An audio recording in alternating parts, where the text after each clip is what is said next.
But let's stay away from the election for the moment, because I don't believe the average person gives a rat's you-know-what about this. I was in a barbershop today getting a haircut.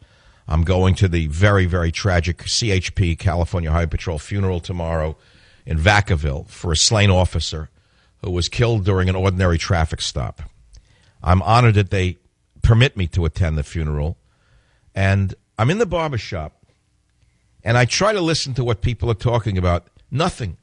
It's as though nothing happened. Oh, no one even mentioned an ambassador killed. Luckily, the woman who cuts my hair has a husband who's an officer of the law.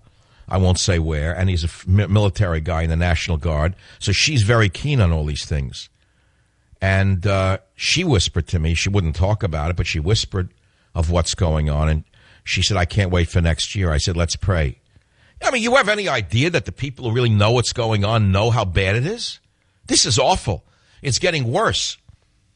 We have a fake diamond in the White House, and the people are taking him for the real McCoy, because the media is telling you, don't believe what the diamond analyst said to you.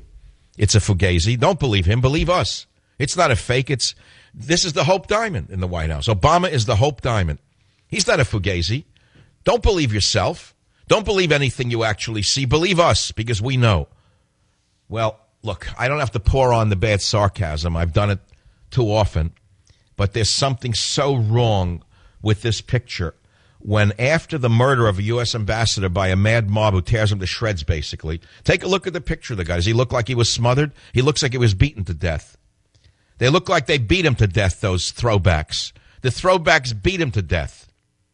And instead they attack Romney, as they have attacked me for years, for daring to utter the truth of what's going on in this world. And it didn't start yesterday. This was a coordinated attack on the United States, on 9/11, in Egypt and in Libya, and it was sent as a message. It had nothing whatsoever to do with that film that they're quoting. That's the media's excuse. They're trying to blame the guy who made the film, this little movie that no one's ever seen. Nothing to do with the film. Nothing whatsoever. This is a planned attack, because mobs don't have AK-47s with this type of RPG, according to my reading. Some of them may have these weapons, but they don't have these anti-tank grenades that are extremely difficult to procure.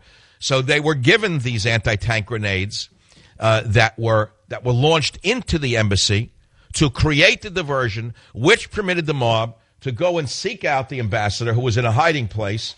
And they knew where the hiding place was, because Libyan security showed the radicals where to attack the ambassador. It came out today.